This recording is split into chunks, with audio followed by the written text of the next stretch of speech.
Everybody had a great weekend. Hey, I'm going to start out with for those of you who don't know me, I'm just a woman who got really sick. And when doctors and healthcare professionals couldn't figure it out, I was able to stumble on something that helped me figure it out. I've been learning along the way what was going on with my health all of these years, and now I'm on a mission to share that information with everyone so that you don't have to go through the same things that I did. I've lost 3 joints, I've lost a gallbladder, I have a number of things going on.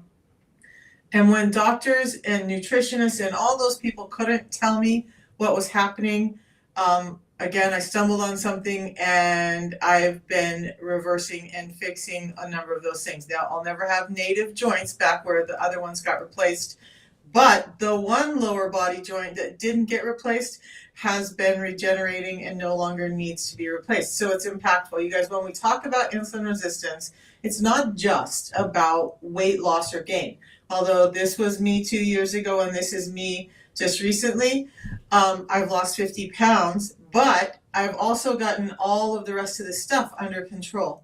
So this week, if you guys don't know my channel, I talk about a topic that relates to insulin resistance every week. This week I'm going to talk about one that I've kind of neglected. So I'm going to talk about aging a lot. So we're going to talk about how aging affects insulin resistance, how insulin resistance affects aging, and there's going to be skin, muscles, bones, fibromyalgia. So we're going to dive into that this week, and so watch for those videos coming out, and let's go, because if you're experiencing any of these things up above, and you're going in and all you're getting told is to lose weight, or you're getting told, things like eat every 2 hours. I just want to, every time I hear somebody say that now. Guys, I bought into that too. I bought into the eat every 2 hours, eat smaller meals. It's going to help your metabolism. You're going to burn more fat, blah, blah, blah. No, what it does is it trains your body to want to eat more. You end up overeating because you're eating more meals than you think you are. And you're never allowing your metabolism to switch between the two hormones. And it's interesting in reading Dr. Bickman's book, I ran across a phrase that he used that I had never paid mind to before. So let's talk about insulin and glucagon really quick. I always talk about insulin as an energy saver, right? I've talked about it as being a bully. I've talked about it as being a number of other things. I don't talk about glucagon as much, but glucagon is important. So there are two sides of our metabolic coin. Okay, so insulin, I'm gonna maybe piss some people off, but I don't really care this morning. So I'm gonna call insulin that thrifty husband, the guy who's going out working, making all this money. He wants to save that. He's a saver. That's insulin. Glucagon is a spender. Glucagon wants to spend all of that energy or that. So we have the saver and we have the spender. So insulin, when it's out doing its job or when it's present in our system, is telling glucagon, no, you can't go spend anything because I'm here. I'm guarding the purse strings. We're not going to spend anymore because I worked really hard to save all of this. So only when insulin is out of the picture can glucagon go, yay, I have all this energy, all this storehouse, I can go spend it. So that's how we need to look at this. So I'm going to talk about a number of things this week. We'll talk about muscle loss and how we end up with fibromyalgia, and it all does link to insulin resistance. And it's interesting, as I'm reading through this chapter about fibromyalgia, I'm thinking, I remember working in a doctor's office that was a multi-physician clinic, and one of the operating physicians was like, fibromyalgia is a bullshit diagnosis. We just throw that at people when we don't know what's wrong with them. Well, I would love to take this book to her. I would love to go back across the country and take this book to her and say, here it is. This is what's causing your fibromyalgia. It's a dysfunction of osteoblasts and osteocytes and how insulin is regulating them. Those are big words, but she would understand it and know that that's partly causing fibromyalgia. Plus the fact that we're starting to have nerve damage and nerves not responding in places they're supposed to. So now we have edema and neuropathy, and we have a number of other things. But it all starts with way too much insulin in our system. So if any of you guys are interested in what's happening when you age, and by the way, ladies, as we age, and there's a number of ladies that are following, end up in premenopause, menopause, or postmenopause, mostly premenopause or menopause, and you're fighting hot flashes. I find it interesting to understand that the majority of women who are suffering from hot flashes are also the most insulin resistant. So if you're really fighting hot flashes, it's very likely that you're insulin resistant, and that's part of your problem. It's also interesting to me that what a number of things that we consider just symptoms of aging, like skin tags and skin laxity and muscle loss and bone loss and those hot flashes and reduction of hormones, all are just a resultant of aging. But it's interesting to me to note that all of those things are also indicative of insulin resistance. So what Dr. Bickman was talking about, where I was reading this morning, was that it's not so much that we, yes, as we age, we need to be more aware of our insulin resistance for sure. But how about we start being aware of the insulin resistance and relieving those symptoms that we consider to be aging symptoms so that we can just feel better. Our skin looks better, our muscles work better. So in insulin resistance, we have this thing where we have reactions in the muscle that want to create muscle, and so as long as you have protein, it's about protein, more protein gaining in your muscles are creating more protein than it's using, then you're having muscle growth. But if you're using more protein than you're gaining in the muscle, then of course you have muscle loss. But muscle in insulin resistance is important because insulin actually helps the uptake of protein in the muscles. And so in a normal situation, that's really good. Insulin promotes muscle growth and prevents muscle loss. So why is it a problem? Well, like anything else, when we have insulin resistance, now the receptors are not wanting to take up the cues from insulin.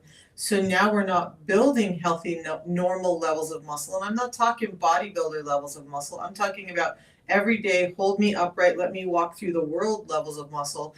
We're losing when we have insulin resistance because now the receptors are not taking up the cues, so it's not maintaining muscle, and we're actually losing muscle. So with insulin resistance, you see people who have lost a lot of muscle density, muscle in general, and as they start to lose weight with normal methods, they actually lose even more of that muscle before they start losing fat, and so it's a problem. And this, I'm gonna go off the deep end again, because this is what's happening when they're doing Ozempic and Mounjaro and Trulicity and all of those GLP-1 agonist drugs that are out there right now that they're supposed to be diabetic drugs they're using for weight loss. It's causing more muscle loss in your body than it is muscle gain. And that's why you start seeing these reports about like Ozempic butt or Ozempic face, where the skin just appears to be hanging. So they're losing a lot of muscle to get the weight loss, and the fat loss is taking a while to catch up to it. But in the meantime, you have this laxity and this just muscle loss. So I keep saying muscle loss, but another thing to consider, guys, when I talk about my 6 simple tips, the last one that I talk about is move your body. And although I say you don't have to go be a crazy power lifter or bodybuilder, I was a power lifter, that you should get some exercise in, right? For most people, I think that getting up and taking a walk is about what they can do when they're insulin resistant and in severe pain and whatnot. But when you can, it's great to start getting some weight-bearing exercise on your muscles, because muscles are one of the biggest, it's the largest tissue you have in the body that's the most insulin sensitive. So if we're trying to get the insulin resistance down in the rest of our body, the more we can have active muscles in the body that are wanting to take that energy in, the more likely we are to allow the insulin levels to go down in other areas, and for those areas to start to become sensitive to the insulin as well. So yes, movement is super, super important in this whole thing. Getting exercise in, a little light bearing weight training, light resistance training is great. If you want to do heavier, that's great too. But just get that in and understand that your body has so much muscle in it. And when we're talking about skeletal muscle, that's one thing. But what most people miss is that the rest of our organs are muscle tissue as well. So if we're having muscle loss in our skeletal muscles, then we start to look at the impact of, this thought came through as I was reading this morning, of how we're losing muscle in tissues like our heart, our liver, our kidneys, our pancreas, our spleen, our stomach, our intestines. All of those are muscle tissue too. So if we're having muscle loss in the body, it doesn't just happen in the skeletal muscles, it happens across the body. So then what happens? Now we have weakened muscles in all of those, but now with insulin resistance, we're padding it with way too much visceral fat, so we're kind of choking it off. So a muscle that would be strong and able to pump through all of that is now weakened, and there's way more weight on that muscle, and so now we have illness, we have disease, we have disorder, we have all of the aging problems that we see, and so it's just this big circle. We have to be active, we have to stop eating so much, we don't need to eat every 2 hours. This whole idea, I keep going back to it because I see her every day, and she says to eat every 2 hours, to eat 5 to 6 meals a day, to eat before you're hungry. Well, if you're shutting down those hunger cues in your body, guess what? Your body eventually stops understanding when it's hungry, and then you're just hungry all the time. You're just cued to eat all the time. So you need to feel hungry before you eat. Once you get used to that feeling and understanding how to eat, no, you're not going to overeat. Yeah, so Grandma, tell me what you're experiencing. By the way, guys, I'm 59, so I'm postmenopausal. I went through the hot flashes, I went through all the stuff, I went through the hormone dysregulation, still dealing with that. There's a lot to do with estrogens and testosterone as we age. Ladies, we're dealing with a lot of estrogen deficiency. Dr. Bickman was talking this morning about aromatase, and it is one of the precursors to all of our hormones. So I want to do a little bit more looking at that for those of us who are aging, and see if I can figure out a way, because I actually started hormone replacement therapy for my estrogens and progesterone. Finally, I was like, okay, I got to do it about a month ago, and I'm actually starting to feel better. But estrogen is an insulin protector. So when we have normal levels of estrogen, male or female, when we have normal levels of estrogen, then it helps us regulate the insulin. But when our estrogen levels are low, especially for ladies, it drives us to be more insulin resistant because estrogen's not there protecting us from these high levels of insulin. So estrogen goes down, insulin goes up. So either way you look at it, get the insulin down, allow estrogen levels to start to normalize, or get your estrogen levels up as you're working on your insulin levels. They need to balance. And that's crazy, right? Nobody talks to you about that stuff. So you were just diagnosed with prediabetes and experiencing a lot of muscle loss. So, right, so we have those. Remember, insulin is a saver and glucagon is a spender. But insulin, the saver that wants to help your muscles create the proteins that they need to keep regenerating, now isn't being signaled in the muscle anymore. So the muscle is actually spending more than it's able to save. So now you're experiencing muscle loss. And it's not just about aging and all of that. It has to do, especially if you've already been diagnosed with prediabetes, this resistance to insulin.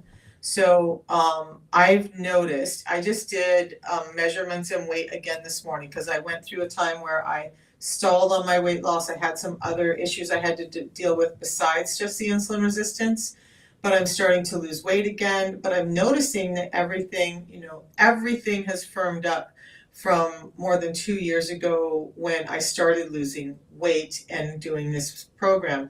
And by doing measurements and whatnot, I can see where I'm leaner in some areas, more muscle. In fact, this morning I rolled over and touched my side and I could like feel my ribs and feel the layer of fat on the outside and see what that's like. That's leaned out quite a bit. So when you're doing, when you're insulin resistant, you're going to lose muscle, gain fat. And if you try to go through the methods that they're all talking about with, eating extra and or calorie restriction kind of things, you're going to lose even more muscle before you lose fat. So yes, you'll lose weight, but is it healthy weight? So what I encourage people to do is understand this whole thing called insulin resistance and understand that, and I'll show you the protocol that I use, Grandma. But so what we're doing, and now I'm going to transition into talking a little bit about that. Part of what's happening with us right now is our foods. Can we all agree that our food has been modified, manufactured, just changed? Grandma, you know what I'm talking about. I remember growing up on a farm in North Idaho, and the food that we had available from raising our own food, we had cows, chickens, goats, the whole thing. It looks very different today than the food that I grew up with. It tastes different. There's a reason that our peaches have gone from, something that's about this size to something that's the size of my fist, because fiber has been stripped out of our food, whether it's boxed food or organic food. Fiber has been stripped out. Part of the reason we're becoming so insulin resistant is when we eat, we're converting that into energy in our system, and then this energy saver, insulin comes along and starts carrying that energy to every part of the body. I have a tickle on my nose, don't know why. But when our food is converting too quickly, then that spikes this insulin level up, and that constant spiking of the insulin now trains the body to continually produce high levels of insulin. And when we have that happen, then all these cells that need this energy, that need the insulin to transport the energy, they start to shut down and say, well, I don't want to hear from you anymore. You're you knock on my door too much. I can't do this. Don't want to hear from you. Not answering the door. I'm going to pretend I'm not home. And that's when we end up with insulin resistance. And so now all these cells that need the energy are confused and they're not taking it up. So that does cause muscle loss. And the interesting thing is, what some studies have found is with insulin resistance, and we're talking about aging a lot this week, the bone mass doesn't seem to be less, but the bone density is less with insulin resistance. So as we age, is the osteoporosis or osteopenia and then osteoporosis, is it really all age, or is it resultant of those bone cells not getting enough energy to create the mass and density? Another interesting thing, guys, is that I was talking about fiber, and now I'm talking about bone density. Who knows what I'm going to talk about? But having a little excess weight on your body actually creates more bone density, studies have found. So that's why we talk about some light weight bearing. So if you don't want to be overweight, which causes all kinds of other problems, you need to understand you have to put some weight on your bones for your bones to continue to grow and get dense. But you have to be insulin resistant for those, or insulin sensitive for those bones to take up the energy to build the density. All right, so fiber's been stripped out and it's causing our food to turn into sugar too quickly, causing a need for insulin, and that's why we're getting sick, right? So we should have fiber before we eat, every time we eat, every day, every single day. If we're putting something in our face, we need to understand that we need to have fiber first. I can't focus on that, so I supplement, and I'll show you what that is. The people who are like strict devout vegans or they can do all of that, great, please go do that. But for the rest of us, I want to make it simple. And this is what happened to me. This is what helped. So I have this tea. It's sitting over here that every morning. The tea does not break my fast. I do some intermittent fasting. We'll talk about that in a minute. The tea helps give me energy, mental clarity. It helps me burn fat for fuel. It helps me when I'm in that energy spending state of where I'm burning fat. And now my other tissues are like, ooh, Insulin is not out here going crazy, will take in this energy. So you're burning fat, your body's getting energy. Now you're not hungry. You're hungry when your body senses it needs energy. When it's resistant to insulin, it's going to constantly be needing energy. Okay, so get the insulin down. Stop eating every 2 hours.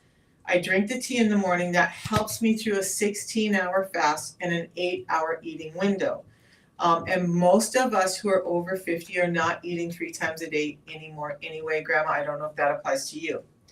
But then when I do eat, I use this for fiber before I eat. I mix it up in a bottle like this and a little less water than this, and I just give it like 4 or 5 shakes, drink it down. This fiber goes in my gut. It starts to fill up and it starts to make me feel full before I eat. But more importantly, it's causing this thick gel matrix in my gut that when food comes in, it's now replacing what's been stripped out of our food, and it's slowing down that food from delivering into our system. So it's not having the sugar spikes and the insulin spikes like you would without it. In fact, scientific studies have shown that the glucose spike is about 28% less, 27% less with 1 packet, and 13% on the insulin less with 1 packet. If you do 2, because like sometimes you have pasta, the sugar spike is 28% less, but the insulin spike is 27% less. So I never eat anything without drinking this matrix now that I understand. And it's not just like psyllium husk. It's not just those canister fibers you find on the counter. There's 7 different soluble and insoluble fibers in there that are specifically designed to do this job. That's how I went from diabetes type 2 with an A1C of 7.4 and 50 pounds heavier than I am now to where I am now at an A1C of 5.3 and no longer being considered diabetic at all, and I'm not on any medications. 2 years ago I was on 10 different medications, but not now. So where you're going to get it, I will put the link in over on Facebook, but here on TikTok, all you got to do is go to my profile by tapping on my picture up above. It'll open up another box, tap on that, you'll get to my profile. And if you click on the link right below the red lights, that will take you to my landing page. The very top option is where you order.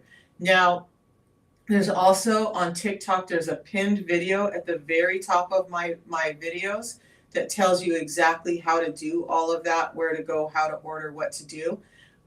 So if that's what you would like to do, I invite you to do it. Plus, when you do purchase the protocol that I'm using, you get me as a coach. You get to text me, call me. You know, I'm on the phone all the time, or texting, answering people questions and helping them through what's happening. So I was able to talk to a woman this weekend, and she was saying that she had weight, not as much as she would like to, but she was a little bit struggling. All her other health markers were under control. So we started going through things. And the first thing she was eating in the day was either cereal or fruit. So we're going to talk about that, you guys, but I'll talk about that in a second. But so I talked to her about how that's the wrong thing to have in the morning, and I gave her some suggestions as to what she should eat. Let's make this change and see how you do. So those are the kinds of things you get. This is not just you get a protocol and you're left trying to guess on how to do it on your own. I text you, I email you, I call you. You can call me, text me when you need me. And so there's that. There's a 90-day money back guarantee, a satisfaction guarantee, and a low price guarantee when you purchase it through my link. So if you guys need it, go to my profile. I'll get the link over here on Facebook and YouTube. But now, the order and when we eat things, I think this is really important, and not enough people understand. And it was a great reminder because as I was reading through the chapters I was going through this morning, Dr. Bickman started talking about it again, or I saw a piece and I stopped and checked it out again and reread it, because it's good to reread and re-understand things, right? So when we wake up in the morning, does anybody know what the dawn phenomena is? Do you know what that is? Has anybody heard of that? So it's something that happens when we first wake up in the morning. It's called the dawn phenomenon, So if has anybody understood or heard that or understood that, or like, and this also helps explain why some people will say, well, my morning blood sugars are high, because there's a reason for that. So I'm just going to go over it real quick. When we wake up in the morning, just before we wake up, whatever our normal time for waking up is, you guys have heard of circadian rhythm, right? So when we wake up in the morning, one of the things that happens is just before we wake up, our body goes, oh, it's about that time, and it starts to increase. Oh, yeah, Leanna. So ask me questions. I'm here to answer them. I'm going to talk about dawn phenomena, but I want to answer what questions you have and really address what may need to be clarified for you. So the dawn phenomena, you get this increase of cortisol. When you have an increase of cortisol, it increases your insulin. So when that happens, the body's like, oh, we need to deliver energy. So it increases. You've been sort of fasting throughout the night, but when you get that cortisol release, it's releasing sugar back into your bloodstream so that your body can wake up, all the muscles, all the tissues can get up, get the energy they need to have so that you can get up and get moving for the day. That's what gets you woken up, and that's what gets you moving. So it's normal for some people to have an elevated blood sugar, even on the system, in the first couple of hours after waking up. So I've learned to check my blood sugar an hour or two after, especially when I'm doing my fasting days, and see what it's at that. Even at that, even with the dawn phenomenon, my blood sugars are only like at 102 in the morning now. They used to be around 260. And all I've done is add the tea in the morning, which does not break my fast or spike my insulin, and then the pre-meal drink before I eat, and it's got me off of 10 different medications. So the dawn phenomena is important for you to understand. That's also important for you to understand because when we have these crazy lives where we're staying up too late and we're like jutting our body around, it gets a little confused, and you need to get sleep. Understand that cortisol increases insulin. Insulin resistance can create a stress response in the body, increasing your cortisol, and now you have this battle to the top who's going to win and making you the sickest. So please get sleep, get rest when your body feels tired, and stop eating all the damn time. You're going to hear me say that a lot. So all the things up above are all linked, Lena, all linked to insulin resistance. If you guys, I won't have time to go, good morning, Melba. I won't have time to go over everything in this live. I go live every morning around 8:30. I'm trying to be consistent with 8:30, but sometimes it's a few minutes late. And I go live at 3 in the afternoon, Monday through Friday. Okay. So, but also in my history of videos, and I try to cycle through so that you guys don't have to go through thousands of videos, but you'll find videos on blood pressure. You'll find videos on migraines and acne. Last week we just did skin takes, dark skin patches, psoriasis, eczema, all of that stuff, and how insulin resistance is causing those things. By the way, if you have skin tags, Lena, they will go away, and so will the dark skin patches. My elbows used to be dark, like halfway down, and now I have these sweaters on, so I can't show you today, but my elbows are smooth. The skin on there is smooth as a baby's butt. There's no discoloration in that. That is one of the first ways. If you have either one of those, the skin takes or the dark skin patches, those are some of the first two clues that you're going to have that you are insulin resistant. And then all of this other stuff happens along the way. And so if you want to avoid that, start addressing your insulin now. That will help you out tremendously. So high cholesterol is also, you guys, eggs and cholesterol and fats and cholesterol. Your neck, behind your ears are where your skin tags are. Okay, so I had them, we're just going to talk skin tags real quick. I had them under my arms. I had them in my groin. They were starting to grow on my neck. I didn't ever have them on my eyelids. You guys, they'll happen where you're rubbing your skin too much too. So they are an excess production of keratinocytes, a skin cell that you need. But with insulin resistance, so I talk about the resistance part a lot, but there are some cells who are just like hoarders, okay? So they're gonna, when insulin is out and it's not able to be taken up anywhere else, those cells are taking up more of that insulin than they need to. So I would not snip them off. You run a real risk of infection and further problems if you try to snip them off. I know some people do it. Mine all went away once I addressed the insulin. So what I want you to understand, Lena and Melba, I'll get to your question in a second. If you're not addressing the root cause of why you're having these skin tags and you snip them off, they're just going to show up somewhere else. And you're just going to continually be in this thing of snipping. But what those are an early warning system that you have this going on that's going to lead to thyroid problems, high blood pressure problems, migraines, body aches and pains, diabetes, the PCOS, hot flashes in menopause, all of that. So rather than just trying to hide the fact that there's a problem by snipping them off, why not address the issue by getting the insulin resistance down? So Melba asked, what do I mean resistance? So Melba, clarify for me what the doctor told you too. Okay, so when we're insulin resistant, what does all of that mean? Okay, so we know that when we eat food, that's energy in our body. That energy gets turned into a specific type of sugar in our bloodstream. So, Lena, my skin tags were all gone within 3 months of starting the system. Gone. I don't have a single skin tag or dark skin discoloration, any of that on my neck, on my elbows. I don't have skin tags under my arms. I'm not showing anybody those areas, but yeah, I don't have any of that going on now at all. And it took less than 3 months for them to go away for me.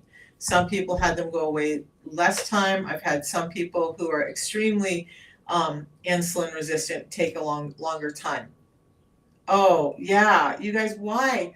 It just flabbergasts me why they're missing this. Like, here's this big flashing red flag on your body, the dark skin patches and the skin takes. One of the most visible things, one of the first ways we can tell that we're insulin resistant. And yet the doctors are like, oh, well, hey, let me laser those off. Let me cut those off. Instead of being like, oh, that's a sign. I think of Dr. House. How many of you guys remember Dr. House? Because I would love, like, if he was a real doctor, like, okay, House, let's take a look at this. Why do we have so many skin tags? He would figure it out. I'm sure he would. But so we need more doctors like that who are like, oh, they have all these skin tags and they just keep coming back.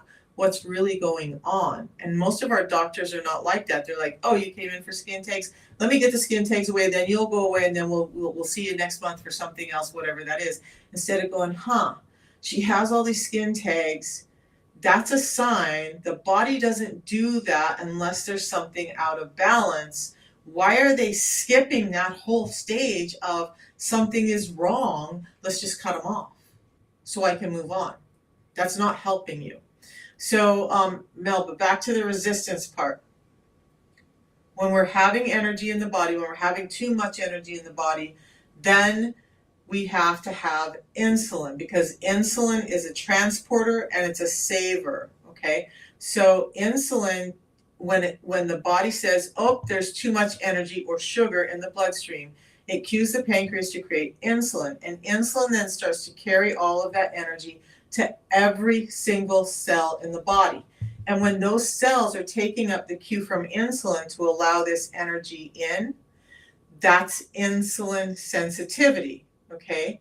So what happens when we become resistant is now insulin, that transporter, that messenger, if you will, is taking this energy around to every cell so often and so rapidly and so much that the cells are like, oh, slow down, slow your roll. I don't want any more of you.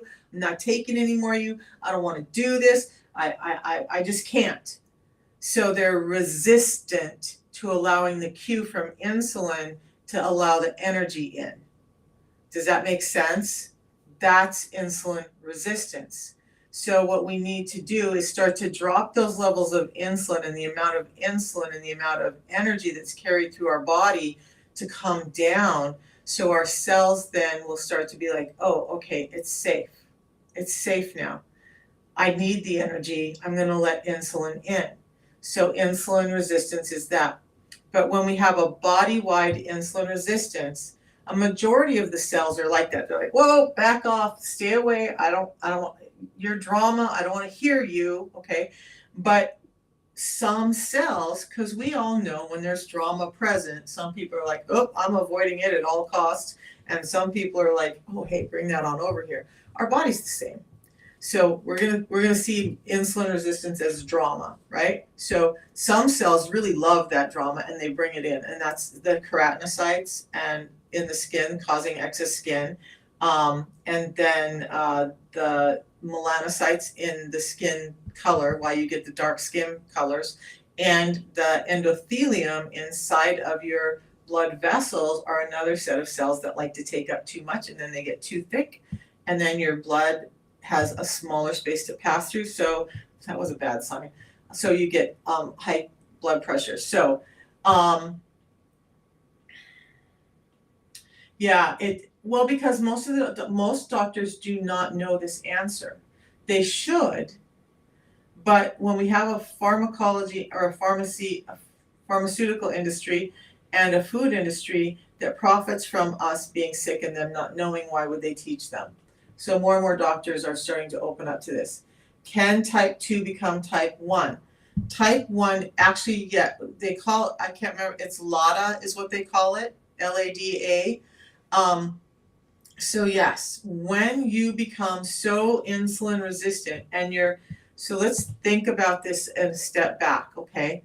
So type 2 diabetes is acquired insulin resistance or acquired diabetes. And that type 2 diabetes means that we're putting out too much insulin too often, and our body has shut down to the cues of it. So typical medicine is telling people one of the ways they want to deal with the diabetes type 2 is to give you more insulin or give you these drugs like Mounjaro, Trulicity, Ozempic, the ones that I always talk about that I hate. And what they do is the organ that produces insulin, they're forcing it to work harder, okay? So the organ that produces insulin is your pancreas. And insulin, let's slow down. Insulin is a hormone. Everybody remember that. Insulin is a hormone. So with diabetes type 2, your pancreas is working overtime to create all this excess insulin to try and deal with the sugar in your system. Type 1 diabetics, the pancreas doesn't produce the insulin, so there's nothing to regulate that sugar. So they have to take insulin in to help address the sugar or the energy and deliver it to the body. Type 1 diabetics can become insulin resistant, and type 2 diabetics can become like type 1 diabetics, wherein the pancreas is so overloaded and so stressed that it shuts down and no longer produces insulin because you've stressed it too much. You've pushed it too hard. And so one thing I want you guys to understand is when you're doing those drugs that everybody's like, oh, hey, I did Mounjaro. It's great. I lost 30 pounds. I'm doing fine. I haven't noticed any of those symptoms. Well, I would invite you to be really realistic about it. If you're forcing your body to address something that is dietary with medicine, by forcing your body to even work harder at what it's already working harder at, something's going to go wrong.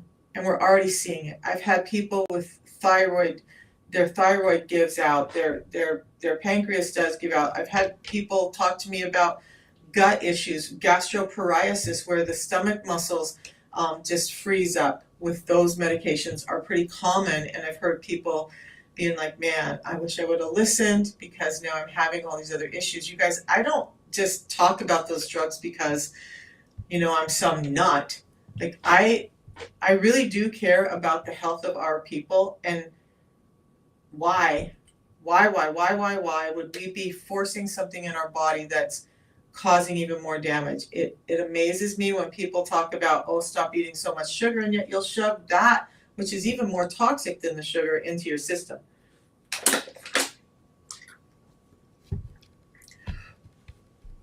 Okay, so Melba, nope, not quite.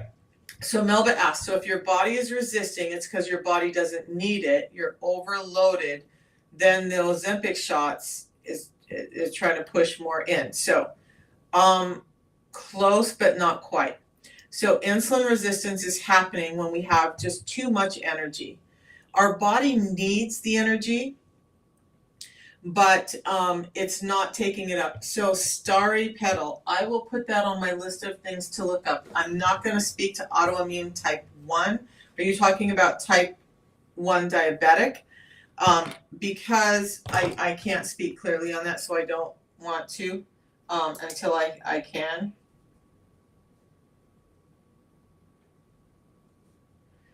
And please, guys, remember, I'm just a normal woman like everybody else. I just started learning all this stuff a couple of years ago as I started getting better and trying to help everybody else understand it too, so everybody else doesn't have to suffer and lose joints and gallbladder and all the stuff that I did. Okay? So, insulin resistance. Our body still needs the energy, but it's inundated by it. So it's like me and my water. I'm thirsty, I drink water. So what happens if I'm thirsty, I drink water till I'm okay, I don't need to drink anymore. And then somebody keeps trying to shove more water in.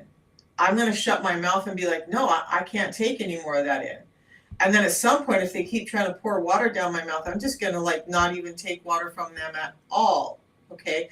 That's kind of insulin resistance. It's not that I don't need water, it's that I'm resistant to taking it in the amount that's being given to me. It's kind of like being waterboarded with sugar in our cells. So it's not that we don't need it, we don't need as much energy as we're getting in. So we've got to stop eating every 2 hours. We've got to stop eating carbohydrates first and start paying attention to proteins and fats first. That's going to help. But you do get overloaded, especially. So the biggest cue in all of this, that our bodies are inundated by sugar and it's unregulated because we've stripped fibers away. Fibers were put there by God, the universe, whatever you want to call it, to help us regulate these sugars. Wisdom, right? The wisdom of creation, and yet we as human beings have decided that we're going to jack with that and make it different by modifying the food, by making it bigger and plumper and juicier, by stripping out those fibers, by manufacturing our food and stripping out the fibers and pouring in chemicals and all this other stuff, and then wondering why we're sick. So the protocol I use at the very simplest level, we're just putting back what's been stripped out so that our bodies can do that. Acela, I love Unimate with Oasis. So we do have other products. I don't talk about them a lot. Oasis is a great collagen product. It's berry flavored. In fact, I'm doing a little recipe book thing, Acela, and that drink is in there as well. So the Unimate with Oasis is a great berry way to to start your day, and it doesn't break your fast. Right? When your body was still making all right, Petro Karen, I have to make this disclaimer. You guys, number one, find a doctor you can trust. Not every doctor is equal. I worked for so many doctors, even in the same clinic, in the same practice. 2 doctors would vary completely on how they viewed a subject. Go with your intuition, and your intuition is spot on, Petro Karen. So find a doctor who's going to listen to that. Dr. Bickman, by the way, travels the country and educates doctors on metabolism. And one of the things, and I've listened to him in a talk he was giving to a group of doctors, and he was talking about this very thing. And so he talked to them about that. It's like if they're already producing too much insulin and the body is shutting down because it's getting insulin cues too much, and we're giving them more insulin, we're causing problems. At the bottom line, these are Dr. Bickman's words, his words, okay, not mine, his. This is what he told doctors. When you give patients insulin to type 2 diabetics, you're making them fatter quicker, you're making them sicker quicker, and you're killing them quicker. Insulin is a transport. If it can't get that energy into the cells, the rest of the cells of your body, it's going to force it into your fat cells. Your fat cells are going to become insulin resistant too, and that's when it turns and becomes diabetes type 2. So now let's roll back what Dr. Bickman said. If our cells are already resistant to insulin because there's just too much of it, and the insulin has resorted to storing it as fat, and now that fat is like, whew, I've had enough of you. As a cell, I'm gonna explode if I keep taking too much of this in. And so now it starts spilling that sugar that insulin is delivering into the fat cell back out into the bloodstream. Now your blood sugars go up. Now your A1C goes up. Now you're type 2 diabetic. So you've already gone through this system of being resistant to insulin because there's too much energy too often. And then they're trying to give you more insulin to try and carry even more of that energy to cells that don't want to hear it. And if you look at people who do insulin injections, around the injection sites, there will be more fat tissue there than the rest of their body. And they've proven that now. So I would work with someone, if you're type 2 diabetic, my opinion, you don't need insulin at all. You're already producing too much of it. So why not start addressing what's really causing the problem with having too much insulin so that that can come down and your body can normalize naturally. And that's what the protocol does. The protocol has actually been developed. Dr. Bickman does not sell this. He does not work for the company anymore, but he had a hand in creating both the tea that I drink in the morning, the protein that we drink, all of it. He was our metabolic scientist on hand helping develop these things. In fact, we have a tea like this that I drink every morning that has MCTs in it. That whole product came about because Dr. Bickman was walking through the offices and said, and he was adding MCT, and people started saying, and the other scientists were like, Doc, why are you doing this?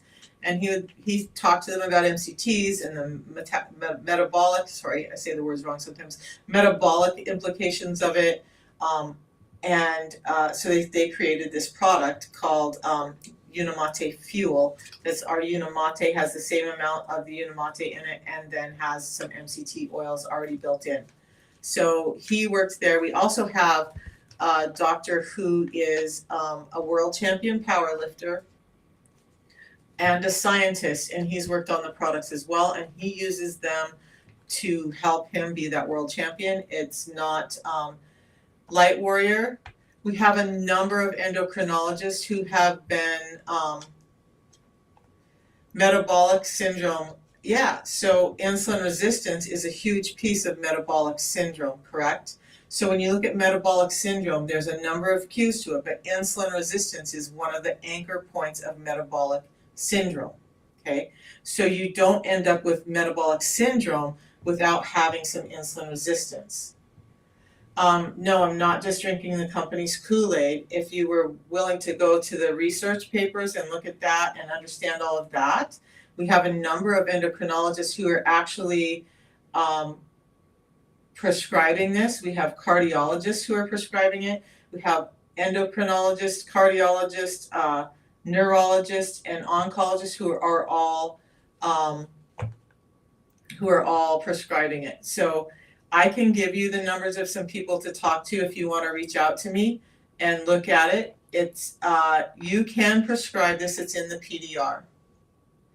So if you can go look it up in the PDR, you'll understand that you can prescribe this. The cardiologist in Wisconsin prescribes it to every single one of his patients because he himself is using it. So it took him a little while when he proved to himself that it worked for him and how great he felt. He now says it's probably the best thing that he's seen come across in medicine in the last 20 years. And he uses it himself as well as prescribes it to all of his patients. So there's that. If you're really interested in it, Light Warrior, and interested in helping people with metabolic syndrome and insulin resistance, then I invite you to do a little bit more looking into it. And yeah, and just open up a little bit to the fact that there is a lot of science, a lot of doctors behind this. It's not just Kool-Aid. So,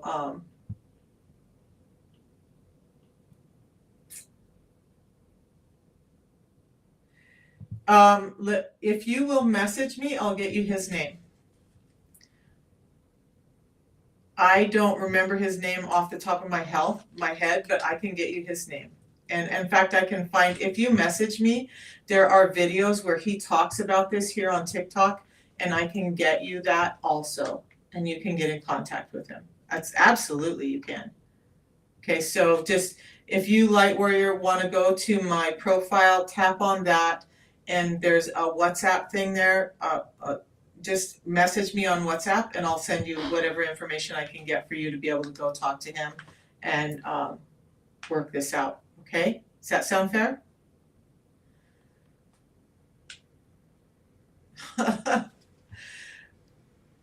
Because I'm not in, yeah. You're very interesting as well, Light Warrior. So anybody else have questions about this? What questions? Okay.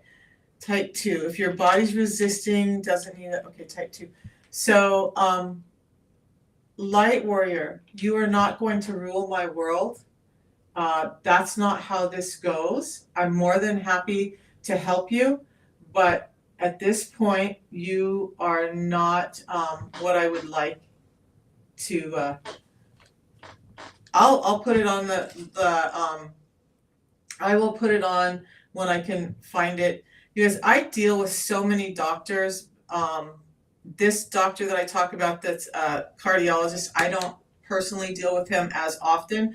So, no, I don't remember his name. There's a lot of doctors that I reference and I don't remember all of their names. I'm human and there's only so many places in my brain for information.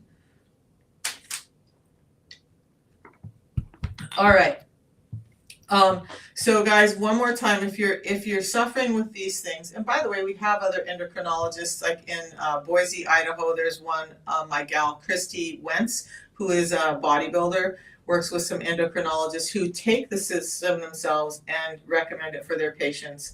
So, yeah. But if you're suffering from any of these things, please let me know. If you have questions about them, I will do my best to answer and talk about what I can.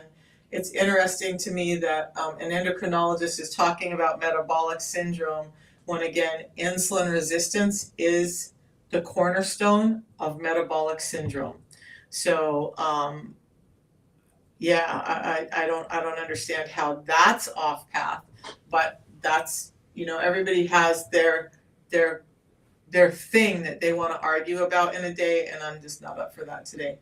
So if you're dealing with excess weight that you can't get off, bloating, low energy, all of those things, let me know. If you've had a doctor that's talked to you that you just you're not getting answers from, if they're just telling you you've got to lose weight, whatnot, then you might be in the same boat that I was in. And so that's what I'm here for, is to help. Now, over the course of this week, I'm going to go over some things about aging, your muscles, your bones, your skin, fibromyalgia, all of those things in relation to insulin resistance, hot flashes, hormones, that stuff. And I will be back on at 3 o'clock this afternoon. I'll be here every morning at 8:30 trying to answer questions and help people out. But in the end, what's happening, why we have this thing called insulin resistance that really causes 93% of us have a metabolic disorder or a metabolic insufficiency. That all links to insulin resistance, so that's pretty wide sweeping. If we can address that and understand that insulin resistance causes most of our disease and disorder today that's lifestyle related, then we can understand why the importance of understanding it and addressing it, where that lays.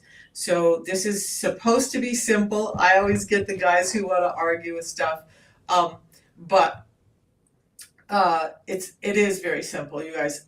We're having insulin resistance because we're eating too often, we're eating too much, we're eating foods that are incomplete and modified and changed from what they should be, and then that turns into sugar in our system too much. That sugar causes the excess need for insulin, and then that starts to become insulin resistance and starts to cause all of this. So instead of just addressing the overall, like my A1C is high, I got to get that down, if we understand the root cause and start addressing that, then all of these other things can get better. So I had blood pressure that was 180 over 150. You'll see high blood pressure up there. And we couldn't get it down. I was on 10 different medications. And after 2 years of being on the system, my blood pressure now runs 112 over 74 every single day as a 59-year-old woman. And that's outstanding. And I'm not on any medication. And all I did was understand that our food is insufficient and that I supplemented what was needed for me to address those sugars so that they're not overwhelming me. And now I'm healthier than I have been in probably 20 years.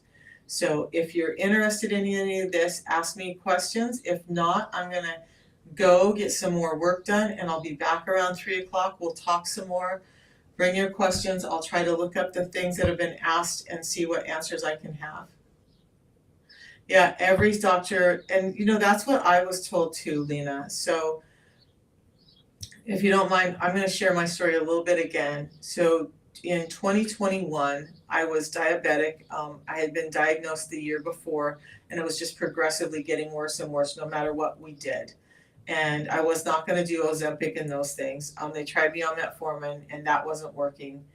And I also, at the same time, had a hernia. Now it's caused this lump on my belly from where the hernia used to protrude. That I don't know how we're going to get that down.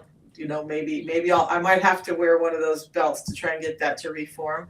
But so I had this hernia. It would poke out the size of my fist next to my belly button every day, and that doctor refused to do the surgery without me losing 15 pounds. So I get it. And so I broke down in tears at that office because I couldn't lose weight. So my diet has cleaned up a little bit now. So how I reversed my insulin resistance, Tracy, was simply the protocol that I showed you guys. So I drink a tea in the morning. I do some intermittent fasting.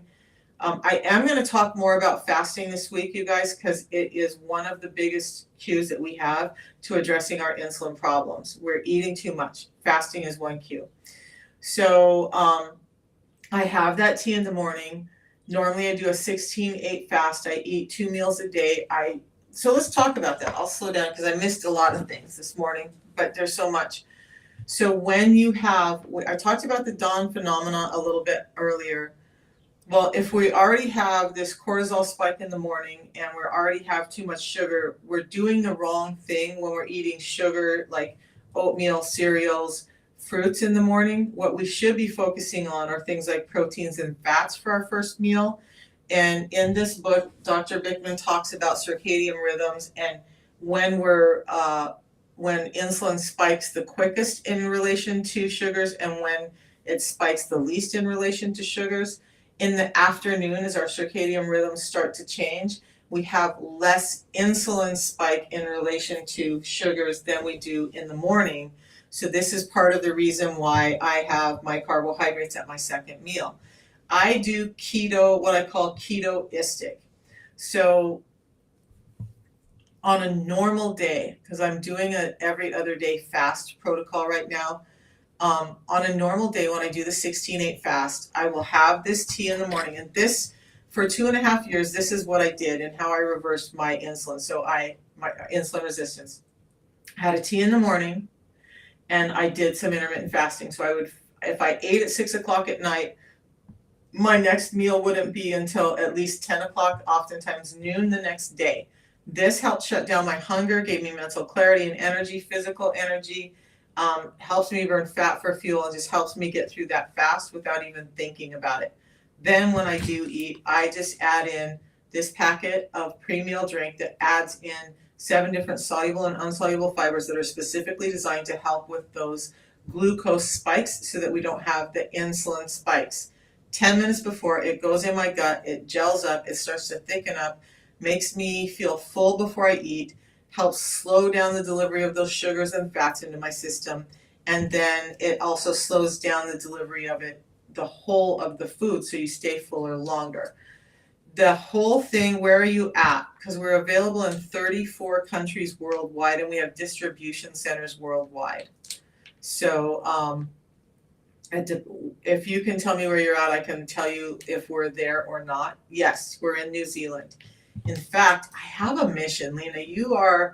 There's more people from New Zealand are ending up on my lives lately, and I love it. I have a friend who is a former power lifter as well, Sonia Manana, and I have wanted to come to New Zealand and visit her for a long time. So I think I'm going to make an effort to get to New Zealand this year, but we definitely deliver in New Zealand, and I already have a number of customers from New Zealand on the protocol. So when you go to my link, whether you're on Facebook or whether you're over here on TikTok, if you go to my profile and click on the link below the red lights, that link will take you to the website that's appropriate for where you are in the world. It's IP address driven. So if you're in New Zealand, it's going to show you your website, not mine. So I can only pull up the US website because that's where I'm at. Even with that same link, if I go to Taiwan, it will pull up the website that's appropriate there. If I go to the UK, it pulls up the website that's appropriate there. It's not based on me, it's based on where I'm at when I use the link. So yeah, you can definitely get it there. And then, Lena, I also have WhatsApp. So I have people in Australia as well. And we just use WhatsApp to communicate back and forth and make sure I get all your questions answered and all of that. So it doesn't matter where you're at in the world. That's why the WhatsApp link is there, because I have so many people from around the world. France, Ireland, UK, New Zealand, Australia, UAE. I haven't looked through the list again lately, but yeah, so those are all the places I personally have customers, but the company has distribution centers around the world. Very, very welcome. And yeah, this is going to sound crazy. So I'm native, and when I saw the movie The Piano, it just, like, anytime I see things like that, I kind of want to go. I want to go soak in that energy. And New Zealand has been a place that I've wanted to go. My sister actually married a young man from New Zealand. They live up here in Montana now, but he still has family there in New Zealand. And so it's been kind of like I would love to go for multiple reasons. So I think I'm going to put that on my list this year and see if I can get to New Zealand, because I always tend to travel towards like the Europe way, but the South Pacific and New Zealand and Australia have been really calling to me this year. So let's try. I'm going to try it, and it would be great to meet a number of you guys if I get to go there. All right. So does that answer everybody's questions so far? There was something that came up. The food order. Okay, we talked about dawn phenomena. I know I'm going to kind of so you guys look for videos this week too. I'm a little bit behind on doing my everyday updates. Imagine that. I'm going to start showing you what I do eat. So for those of you guys who don't know, I did the 16-8 fast and these two for 2 years, and reversed my diabetes and everything up here, except for the erectile dysfunction, because I'm not a man. But all I did in that time was a tea in the morning and a pre-meal drink before I eat anything. Thank you. I just remembered somebody asked me, what did my diet look like before as opposed to now? So before, I still tried to eat really healthy. I've cycled through a number of things, you guys. My diet has been all over the board. But when I was diagnosed with diabetes, was I sitting and eating ice cream and donuts and stuff every day? No, I wasn't. I did do a lot of smoothies, which I now know better than to do for a number of reasons, and I can address that on another live. I was probably eating way more refined carbs and stuff just because of my lifestyle. But I cycled through, like there was periods in time where I was completely gluten-free and I ate everything as healthy as I could. I did strict keto for over 10 years. Having less than 30 grams of carbohydrates a day, and I was still having problems. And that's part of the reason why I talk about the fiber, right? So I'm doing keto. 30 grams of carbohydrates a day does not allow you for a lot of fiber. Fibers count as a carbohydrate. They're just a non-digestible carbohydrate. Didn't know all of that back then. But when I started the system, I was driving for Lyft and Uber in the pandemic. So my work hours were anywhere from 8 or 9 at night until 8 or so in the morning. And then I would come home and sleep as much as I could, get up, do some work, and then go drive again. But I also had a small car, economical to do that job, to try and, make the most out of the money I was getting, because you don't make as much money as people try to make out. It's such a tear on your car and depreciation and all of that. But because I had a small car, because I was doing airport runs and all of this stuff, I had to maximize the space in my car, and I couldn't keep food in the car all the time. So I would often stop off at McDonald's or Burger King because it was the only place that was open. I remember doing Lyft and Uber. I couldn't guarantee that I was going to be close to home when it was time to eat, so I had to grab whatever I could. Um, and I still lost 50 pounds and reversed all of this because I put this in my day. That's why you hear so many people talk about food freedom. I don't consider, I think this gives you food freedom, but it doesn't give you the ability to dumpster dive for food, okay? So don't go eat, everything is trash. Now, my diet is cleaner, but let's see, Saturday on a feed day, I was traveling, and I had one of my amazing protein shakes that I've been making, lots of protein and fats, utilizing some of the tools. And then for lunch, the only thing that was close that I could get to in time during our lunch break was Chick-fil-A. So I had a honey pepper pimento sandwich at Chick-fil-A, and I was stuffed. Was it perfect? Was it absolutely clean? No, but that's the thing. We're not telling you have to have some Puritan diet to do this. Okay, the system is helping you do better. Then at night, I'd been craving an Italian sandwich from this really great little Italian restaurant here at home, and so I went up and got Italian meats with lettuce, tomato, all of that stuff, all the vegetables on it, on focaccia bread, and I only ate half of that. My grandson ate the other half, but that's what I had on Saturday. Today is another feed day. I had a peanut butter chocolate shake that I make that's high protein, high fat, low carb. And then for lunch, I'll probably have some sausages, eggs, and maybe a pear. And for dinner, I have some smothered chicken that has like mushrooms, tomatoes, spinach, and some white cheese on it, and maybe some navy beans on the side. So that's how I'll eat today. I don't eat out as much as I used to, but because I just realized I don't like it. But so that's my diet now. I eat what I want. Can insulin resistance cause hair loss? Absolutely, it can. That sandwich, Jenny, are you here in Maryland? This was at Margarita's Pizza, so it was on focaccia. It's great. I usually just get the ham, but I wanted the variety of meats on it.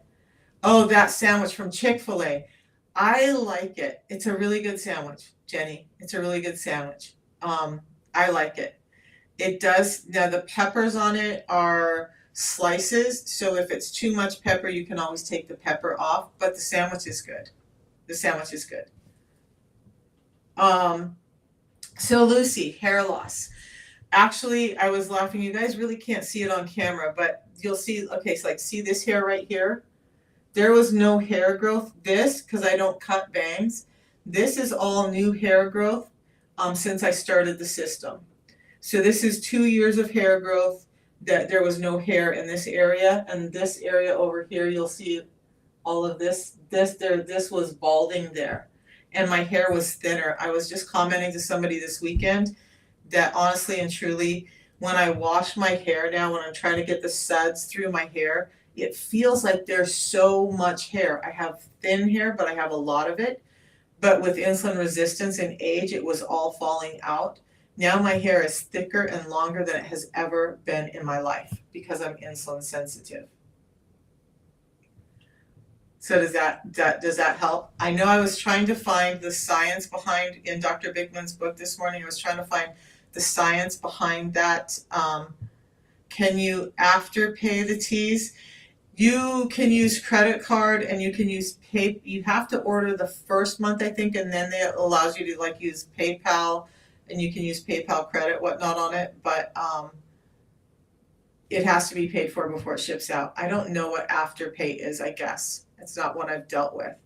I know some people have been able to use some of those where they have a credit and they can purchase from places, but I've not dealt with those as much.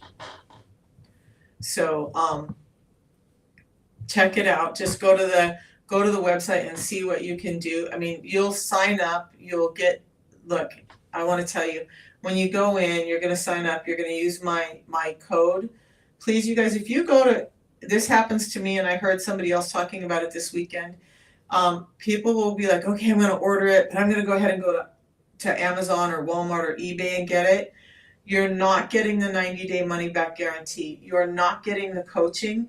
You're not getting the low price guarantee, and you're not getting the quality guarantee. We have found pirated products there. There are no authorized sellers there. So some of my cohort and I we're talking this weekend, and we've all had this happen where somebody said, well, I bought it and I've been on it for 2 months and nobody has contacted me.